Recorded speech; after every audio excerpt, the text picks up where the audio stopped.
మాఘపురాణం 4వ అధ్యాయము. కుత్సురుని వృత్తాంతము. పులిముఖం గల గంధర్వుని వృత్తాంతమును దిలీపునకు వివరించిన తరువాత మాఘమాస మహాత్మ్యం గురించి వశిష్ఠుడు తిరిగి ఈ విధంగా చెప్పసాగాడు. పూర్వకాలమున కుత్సురుడు అను పేరు గల ఒక బ్రాహ్మణుడు ఉండేవాడు. అతడు కర్దమముని యొక్క కుమార్తెను వివాహం చేసుకున్నాడు. కొంతకాలమునకు ఆ దంపతులకు ఒక కుమారుడు జన్మించినాడు. కుమారునికి 5వ సంవత్సరము రాగానే ఉపనయనం చేసి గురుకులానికి పంపారు. ఆ బాలుడు దినదినాభివృద్ధి పొందుచు పెద్దలను గౌరవించటం, విద్యాభ్యాసముపై శ్రద్ధ చూపటం, నీతి నియమాలను పాటించుట, దైవకార్యములు యందు భక్తిని కలిగి ఉండుట మొదలగు కార్యములను నెరవేర్చుచు సకల శాస్త్రములను అభ్యసించుచున్నాడు. ఈ విధంగా కొంతకాలము గడిచినది. ఆ బ్రాహ్మణ బాలునకు యుక్త వయస్సు రాగా అతనికి దేశాటనకు పోవలియును అనే కోరిక కలిగి తీర్థయాత్రలకు బయలుదేరినాడు.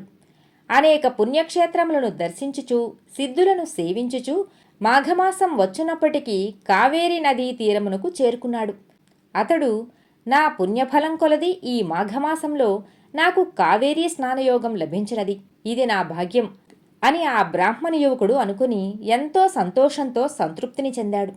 మాఘమాసమంతయు ఇచటనే ఉండి అధిక ఫలమును సంపాదించెదను అని మనసులో నిశ్చయించుకొని ఒక ఆశ్రమాన్ని నిర్మించుకొని నిత్యము ఆ నదిలో స్నానము చేయుచు భక్తితో భగవంతుణ్ణి సేవించుచు అచటనే కాలం గడుపుచున్నాడు. ఆ విధముగా నదీ తీరమున 3 సంవత్సరములుండి అత్యధిక పుణ్యఫలమును సంపాదించినాడు. ఆ తరువాత అన్ని కోర్కెలను సంపాదించుటకు ఘోరమైన తపస్సు చేయవలను అని తలంచి ఆ సమీపమునందు ఒక పర్వతముపై తపస్సు చేసుకొన సంకల్పించి వెంటనే తపస్సు చేయి ప్రారంభించాడు.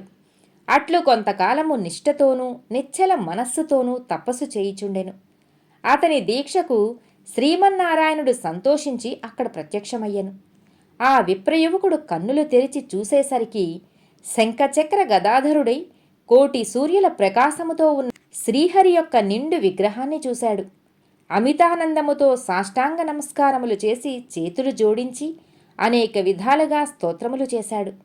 ఈ విధముగా స్తుతించిన ఆ బ్రాహ్మణ యువకుని భక్తిభావమునకు శ్రీహరి సంతోషించి అతనిని ఆశీర్వదించి ఈ విధంగా పలికినాడు. ఓ విప్రకుమారా, నీవు భక్తి ప్రభావముచే నన్ను ప్రసన్నునిగా చేసుకొంటివి.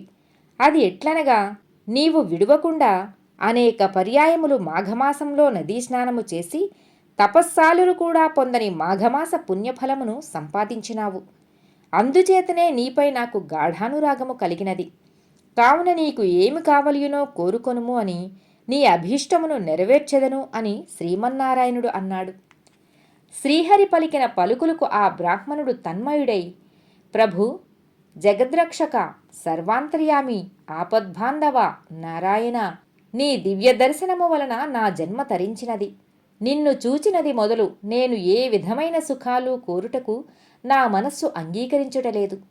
మనుజుడు ఏ మహాభాగ్యము కొరకు జీవితాంతము దీక్ష వహించునో అట్టి మహాద్భాగ్యము నాకు ఇప్పుడు కలుగగా మరొక కోరిక కోరగలనా? నాకు ఇంకేమీయూ అవసరము లేదు. కానీ మీ దివ్య దర్శనము నాకు ఏ విధంగా కనిపించినదో అదే విధంగా అన్ని వేళలయందు ఈ స్థలమందు భక్తులకు దర్శనమియ్యవలయును. ఇదియే నా కోరిక అని ప్రార్థించినాడు. శ్రీహరి ఆ విప్రకుమారుని కోరికను మన్నించి నీ అభీష్టము తీర్చెదనుగాక అని పలికి నాటి నుండి అచటనే ఉండిపోయాడు.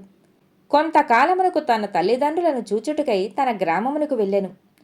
చాలా దినములకు కుమారుడు వచ్చెనని వృద్ధులైన అతని తల్లిదండ్రులు మిక్కిలి సంతోషించారు.